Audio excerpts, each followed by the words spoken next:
Buenas tardes. El día de hoy vamos a proceder con lo que es resolución de preguntas en el marco de las contrataciones con el Estado. Mi nombre es Patricia Alejandría y vamos a iniciar esta resolución de preguntas. Hemos hecho un compendio de todas las consultas, digamos, que se han venido haciendo a lo largo de estas exposiciones que hemos tenido, ¿no? Básicamente hacerles recuerdo sobre las etapas de contratación pública que hemos visto ya, ¿no? Ya creo que ya podemos definir cada una de ellas: actuaciones preparatorias, fase de selección y ejecución contractual. Las preguntas no están en un orden específico de acuerdo de repente a las fases de contratación. En realidad son preguntas que están mezcladas y que ustedes nos han venido proporcionando a lo largo de estas exposiciones. Si quieren aportar con la resolución, sería muy bueno de repente ver más adelante también sus aportes, ¿no? Bien, empezaremos de la siguiente manera. En una contratación menor a 8 UITs, si el proveedor ganador no tiene RNP o no está inscrito en el Registro Nacional de Proveedores, ¿hay responsabilidad del jefe de logística? ¿Ustedes qué piensan? ¿Qué creen ustedes? Es una contratación menor a 8 UITs.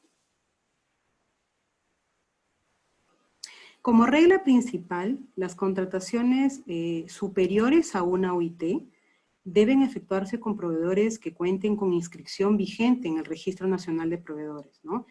Salvo que por factores como la coyuntura nacional, ¿no? Que tenemos ahorita de emergencia sanitaria, impida que esto sea posible, ¿no? Por la zona geográfica, ¿no? Y dicha exigencia se vea limitada, ¿no?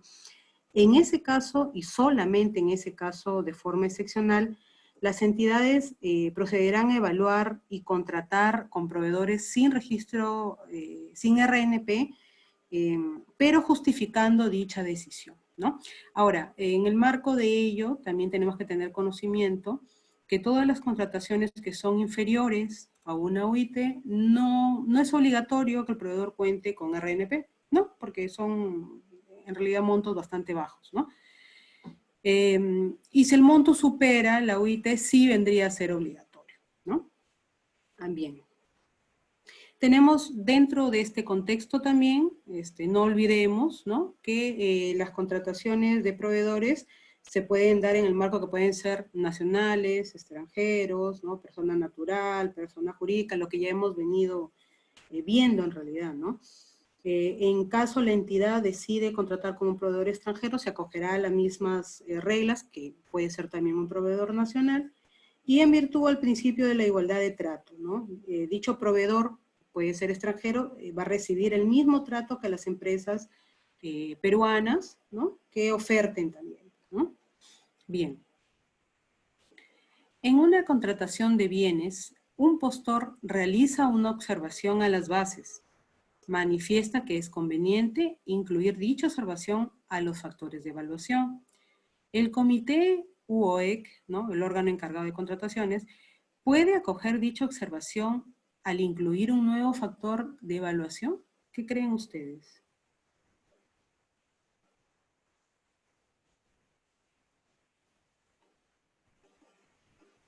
Bien, sí es posible, ¿no? Sí es posible acoger dichas observaciones. Recordemos que las bases, ¿no? Podemos distinguirlas en dos partes o de dos maneras. Podemos distinguirlas en bases primigenias, que son las originales, ¿no? Cuando se lanza el procedimiento de selección, pero ellas pueden sufrir un cambio, una modificación, ¿no? ¿Y de qué dependerá ese cambio, esa modificación? De todas las consultas, observaciones que hagan todos los participantes, ¿no? Entonces, las bases en este punto contienen las reglas del procedimiento de selección para los proveedores, ¿no? Contiene información que es técnica y es económica también, ¿no? Y es parte integrante del contrato, ¿no? Se ejecuta la prestación en base a las bases, ¿no? Y contiene requisitos de calificación, pero la pregunta concisa es, ¿podrá acoger? Claro que podrá acoger, ¿no? Las observaciones se presentan a fin de que se modifique algún extremo justamente de las bases, ¿no? Ya contemplamos toda la información que nos puedan dar todos los participantes, los postores, que puedan incluir alguna recomendación, alguna observación, de repente hay alguna inconsistencia, ¿no? Y no interesa si es, sin importar si se encuentra referido o no a los factores de evaluación, ¿no? Bien, en la coyuntura actual, ¿qué ocurre si el costo de contratación, en la coyuntura actual nos referimos a las contrataciones directas que actualmente estamos teniendo por la causal de emergencia sanitaria, ¿no?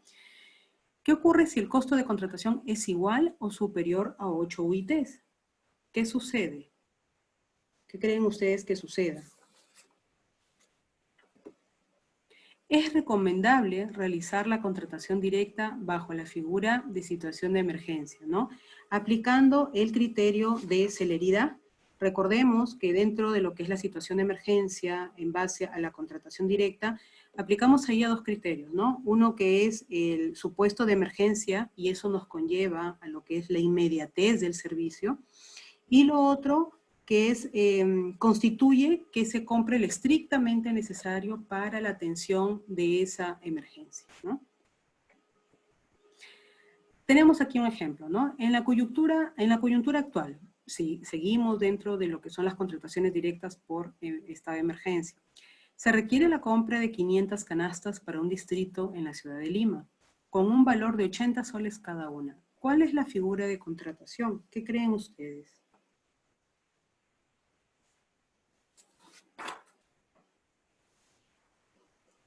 Tenemos, ¿no?, que el monto de la UIT actual para este año 2020 es de 4.300 soles, ¿no? La norma indica que por encima de las 8 UITs ya se debe aplicar lo que es la contratación directa, ¿no?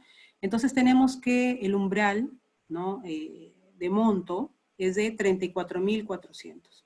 Para el caso de estas canastas, nos están pidiendo 500 canastas de 80 soles, por el valor de 80 soles cada una. Entonces, el valor total de esas canastas estarían dentro, o nos daría 40.000 soles. Bien, entonces el costo de las canastas va a superar el monto de las 8 UITs y por consiguiente, ¿qué tenemos? Que nos encontramos dentro de la modalidad de contratación directa en la figura de situación de emergencia. Ya para esto también sabemos de que los proveedores que nos den ese servicio, el bien, etcétera, no deben estar impedidos, ni suspendidos, ni inhabilitados para contratar con el Estado, ¿no?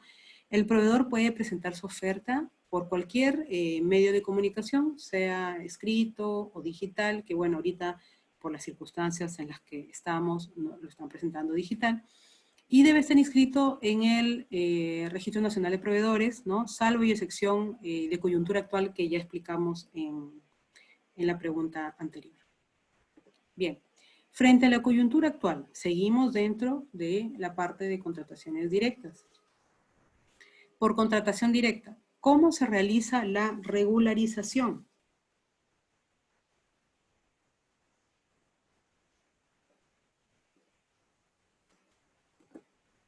Se deben obviar las gestiones administrativas que retrasen la atención inmediata de la emergencia. Volvemos a mencionar que los principios de la contratación directa recaen sobre la inmediatez y sobre lo estrictamente necesario.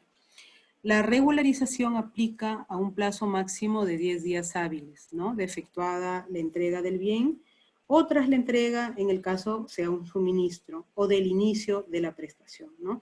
Obviamente se tiene que sustentar, ¿no?, en aras de la regularización se sustenta la contratación mediante informes técnicos, legales, se regulariza la documentación referida a las actuaciones preparatorias, tales como la inclusión en el Plan Anual de Contrataciones, o también llamado PAC, ¿no?, así como el contrato y sus requisitos según lo que se requiera. Y se registra y se publica en el SEACE. ¿Qué sucede si la entidad no cumple con perfeccionar el contrato dentro de los plazos establecidos? ¿qué sucederá? El postor hace el requerimiento y para ello cuenta con 5 días hábiles, ¿no? Vencido dicho plazo, el postor ganador tiene la facultad de dejar sin efecto el otorgamiento de la buena pro.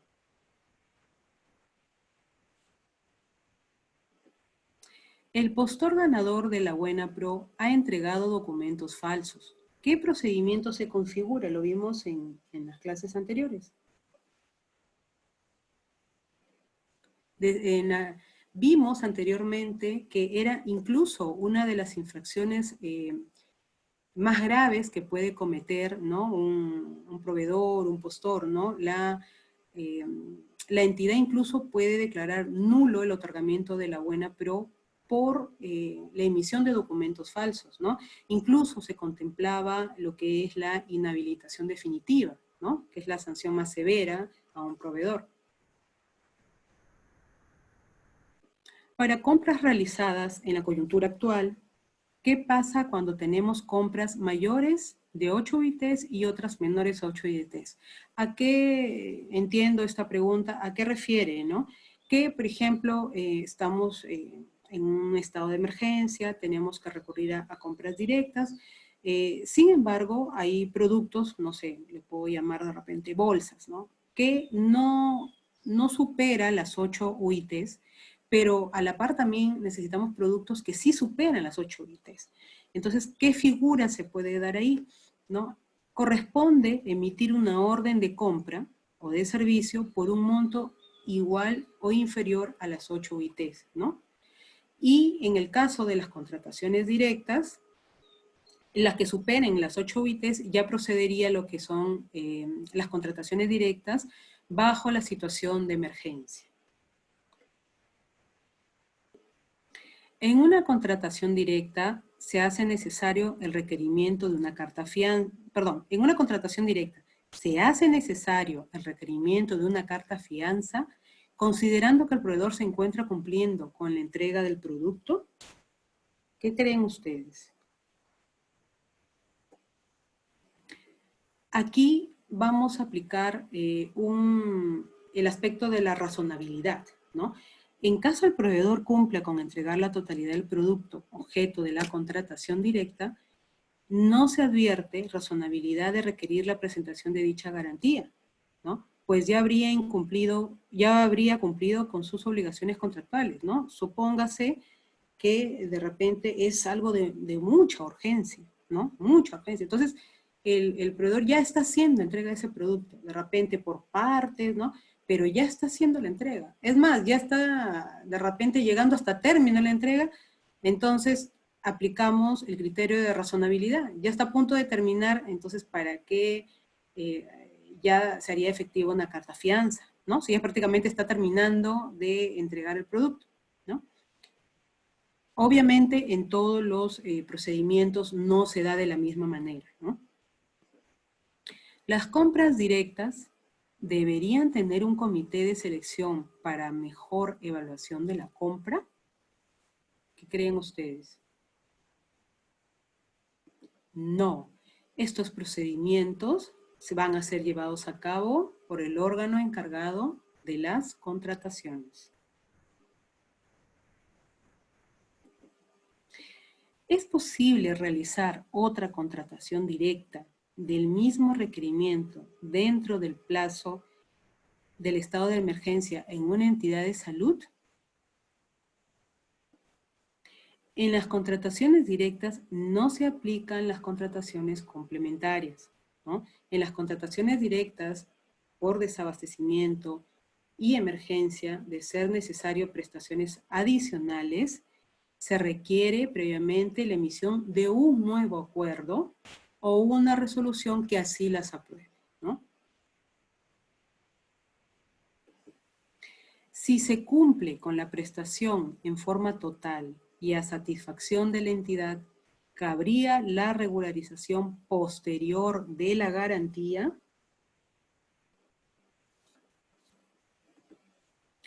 La garantía debe estar vigente hasta el término o hasta que se entregue la conformidad de la prestación, ¿no?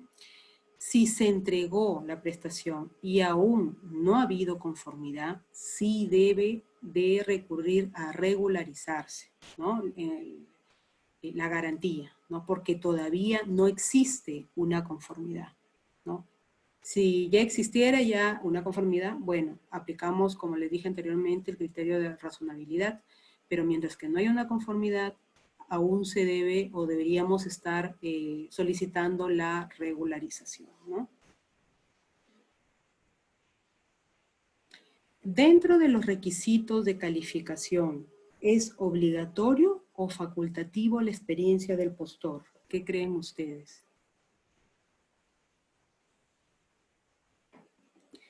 La entidad verifica la calificación de los postores conforme a los requisitos que se indiquen en los documentos del procedimiento de selección. Es decir, la experiencia del postor de ser requerida debe de estar o de figurar dentro de los documentos del procedimiento de selección. No es que al evaluador se le ocurra o no es que puede ser o tal vez o quizás. Si figura en el documento materia del procedimiento de evaluación, entonces no es facultativo, sino vendría a ser obligatorio, ¿no? En los documentos del procedimiento de selección se establece de manera clara y precisa los requerimientos que cumplen los postores a fin de acreditar su calificación, ¿no? Si se establece en el documento, no sé, 5 años de experiencia o experiencia en tal rubro, entonces no configuraría que sea facultativo, sino más bien obligatorio.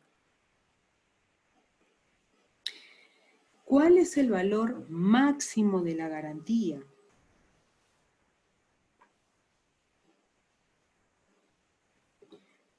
Vimos en la clase pasada, ¿no? En los procedimientos de selección según relación de ítems, ¿no? El monto de la garantía es equivalente al 3% del valor estimado o referencial de cada ítem, ¿no?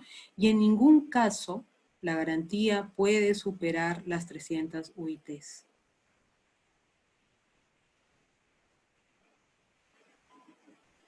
¿En qué circunstancias se puede rechazar una oferta? A ver, lo vimos en clases anteriores, ¿no? ¿En qué circunstancias podemos rechazar una oferta?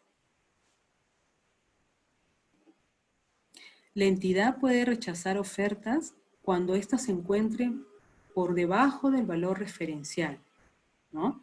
Y obviamente indica en claro de repente incumplimiento, ¿no? La entidad también puede rechazar toda oferta que supere la disponibilidad presupuestal del procedimiento de selección, ¿no? Si no tengo presupuesto, ¿cómo avanzo en un procedimiento de selección? En la ejecución o consultoría de obras serán devueltas las ofertas que excedan el valor referencial en más del 10%, ¿no? O se encuentren por debajo del 10%. No sé si recordarán, en las primeras exposiciones había un umbral, ¿no? Donde se estipulaba un valor referencial del 100%, ¿no? Ya sea porque excede en 10% o porque se encuentra por debajo del 10%, estas podrían ser rechazadas, porque quiere decir pues que los precios claramente no se encuentran o no se ajustan más o menos a los valores referenciales que tenemos, ¿no? Durante el proceso de selección, ¿por qué motivo la entidad puede cancelar un proceso?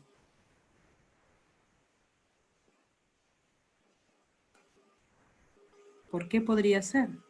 Cuando desaparece la necesidad del contrato, ¿no? La necesidad de contratar. O cuando aún persiste la necesidad, el presupuesto inicialmente asignado tenga que destinarse a otros propósitos. Hablábamos que, por ejemplo, en medio de la coyuntura actual que tenemos, ¿no? El requerimiento de la entidad debe de ir de la mano con el presupuesto, ¿no?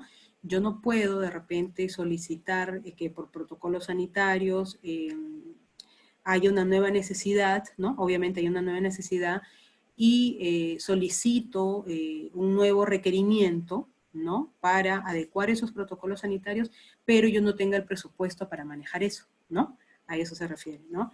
Entonces, el requerimiento va de la mano con el presupuesto. Para acceder a un proceso de arbitraje, ¿es necesario un proceso previo de conciliación? ¿Ustedes qué creen?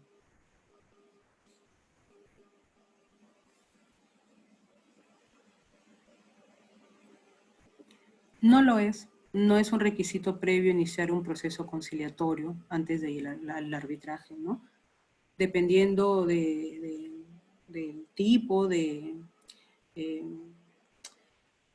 de que nos encontremos, en qué situación nos encontremos y que nos lleve a un tema de conciliación o arbitraje, depende básicamente del objeto que se está, en donde hay la controversia, ¿no?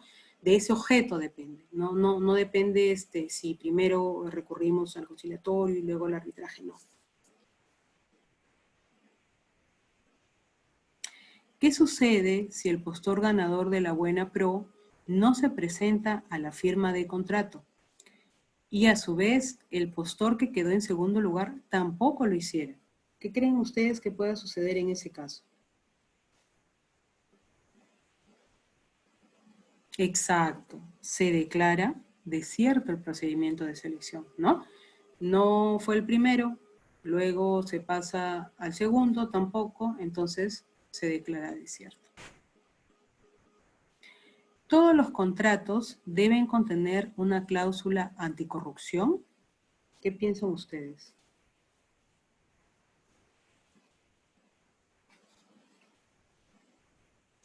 En el artículo 116, numeral 116.4 del reglamento de la Ley de Contrataciones del Estado, ¿no?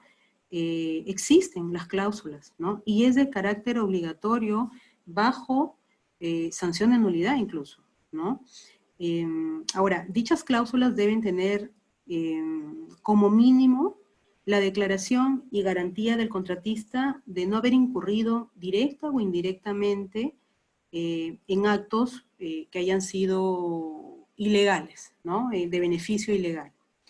Debe contener también la obligación del contratista de conducirse en todo momento durante la ejecución del contrato con honestidad, con veracidad, con integridad, ¿no? Llámese los socios, los participantes, los integrantes de la empresa, ¿no? Los apoderados, los funcionarios, etc. Debe haber también un compromiso del contratista en que de detectar cualquier conducta ilegal, ilícita o dolosa, estas deban ser comunicadas, ¿no? A las autoridades competentes y adoptar medidas dentro de su organización, ¿no? Para evitar dichas prácticas. Bien, tenemos en esta parte anticorrupción, lo citamos la clase pasada también, que las empresas también pueden adoptar los ISOs. En este caso, el ISO que corresponde al sistema de gestión contra el soborno es el ISO 37001, ¿no? Que básicamente busca inculcar una cultura contra la corrupción, ¿no? Limitar esas actividades, ¿no? Y adoptar políticas vigilantes para el cumplimiento de estas funciones, ¿no? Dentro del marco que compete a las contrataciones, sin el riesgo de caer en este tipo de ilícitos, ¿no? Busca básicamente proveer requisitos y lineamientos para establecer e implementar un sistema anticorrupción acorde incluso con el estándar internacional. Ante el otorgamiento de la buena pro a una micro y pequeña empresa, ¿debe presentar garantía de fiel cumplimiento para la suscripción de contrato?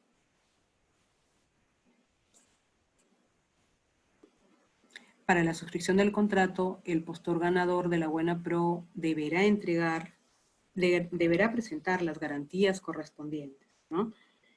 Salvo excepciones expresamente que figuren en el artículo 128 del reglamento de la Ley de Contrataciones con el Estado.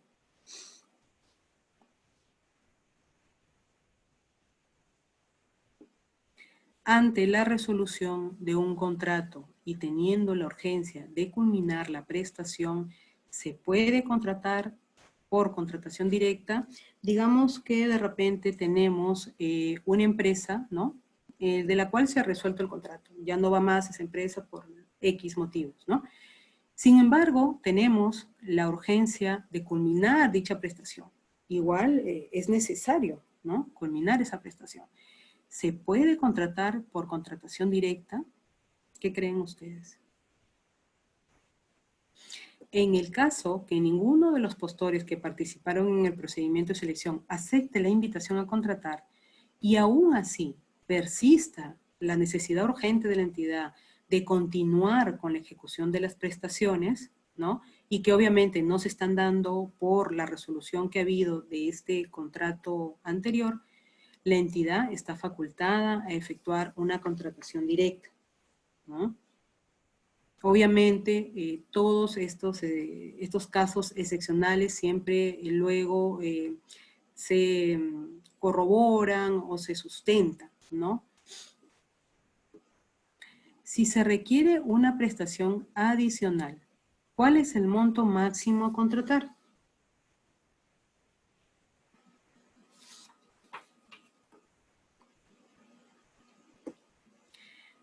En el caso de bienes, servicios y consultorías, hasta por el límite del 25% del contrato original. En el caso de obras, ¿no? Las prestaciones adicionales pueden ser hasta el 15% del monto total del contrato original. Se podrá aprobar adicionales hasta el tope del 50% del monto del contrato. Obviamente, aquí ya se requiere una autorización de la Contraloría General de la República para la ejecución y el pago, ¿no? En prestaciones adicionales de la obra. Ahora bien, en caso de aprobarse un adicional, ¿se debe incrementar las garantías? ¿Ustedes qué piensan? Ok, ya se aprobó el adicional. ¿Se deben incrementar las garantías? El contratista debe aumentar en forma proporcional las garantías que se hubiese otorgado, ¿no? En caso haya una reducción, también se reduce en proporción también la garantía. ¿En qué caso se puede superar el monto por adelantos directos en contrataciones de bienes, servicios o consultorías?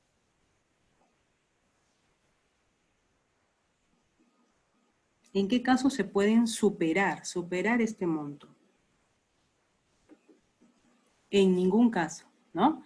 No se puede exceder en conjunto el 30% del monto del contrato original, ¿ya? No se puede exceder. El tope es el 30%.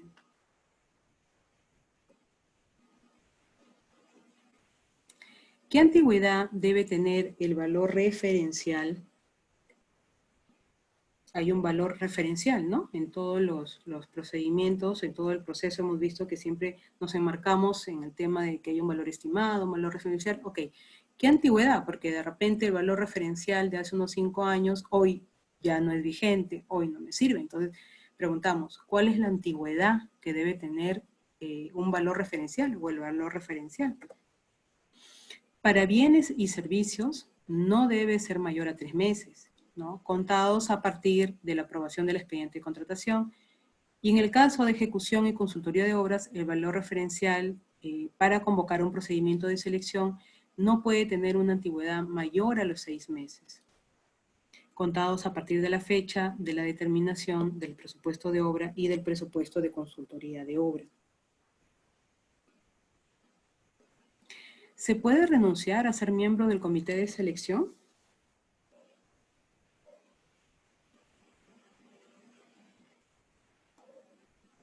No, no se puede. Sin embargo, ¿no? Existe la salvedad de que se pueda hacer cuando exista un conflicto de intereses.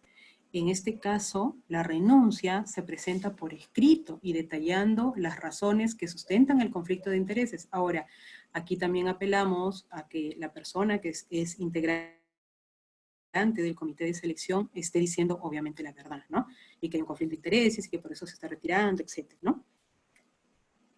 Dentro de esta pregunta también cabe señalar, ¿no? O cabe otra pregunta, ¿no? ¿Pueden ser miembros de un comité de selección expertos que no trabajan en la entidad? Sí, cuando la entidad no cuente con un especialista en conocimientos técnicos en el objeto de la contratación, se pueden contratar expertos independientes. ¿Qué sucede cuando el valor referencial es observado por los participantes?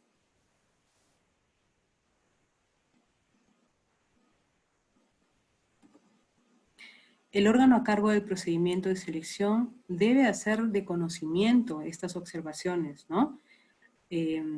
Al órgano encargado de las contrataciones o, en su defecto, a la dependencia que esté encargada de la determinación del valor referencial, ¿no?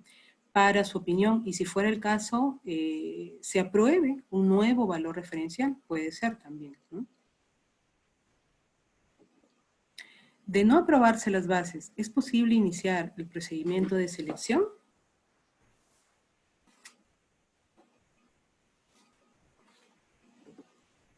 No es posible iniciar la convocatoria. Para convocar un procedimiento de selección se debe contar con el expediente de contratación aprobado. Debe estar incluido en el plan anual de contrataciones, haber designado un comité de selección de acuerdo como corresponda y contar con documentos del procedimiento de selección aprobados, ¿no? Que se publican con la convocatoria y de acuerdo al reglamento, ¿no? Bien, algunas preguntas que de repente quedaron en el aire, ¿no? A ver, ¿quién aprueba? Que son básicas de todo lo que hemos venido conversando dentro del amplio mundo de las contrataciones del Estado, ¿no? ¿Quién aprueba el expediente de contratación? El órgano encargado de las contrataciones, ¿no?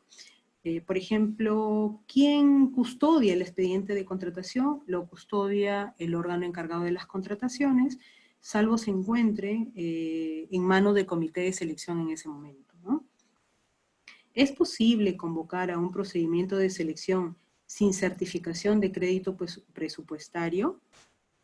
La certificación de crédito presupuestario es indispensable, ¿no? Bajo sanción de nulidad. Otra pregunta que me hicieron por ahí, ¿quién designa a los integrantes de un comité de selección? ¿Lo designa el titular de la entidad o funcionario que se encuentre con la función delegada, ¿no? Otra preguntita que me hicieron por ahí, ¿la contratación directa cuenta con bases? ¿No? Y la respuesta es no. No hay bases para una contratación directa, ¿no? Por la premura, por la inmediatez, etcétera, ¿no? Se trata más bien de no extender los tiempos, ¿no? Otra pregunta que me hicieron por allí. No contamos con un especialista en el objeto de la convocatoria. ¿Puedo invitar a un profesional de otra entidad? Sí, sí se puede solicitar apoyo de expertos de otras entidades. Bien, chicos, espero haber en parte subsanado alguna de sus preguntas, alguna de sus consultas. En realidad el tema de las contrataciones con el Estado es un tema bastante amplio, ¿no? Que incluyen leyes, modificatorias, derogatorias, etcétera, ¿no? Entonces, es un campo muy bonito, pero a la vez es bastante amplio que bueno, ojalá en alguna otra oportunidad podamos desarrollar más, ¿no? Les agradezco mucho su atención. Buenas tardes.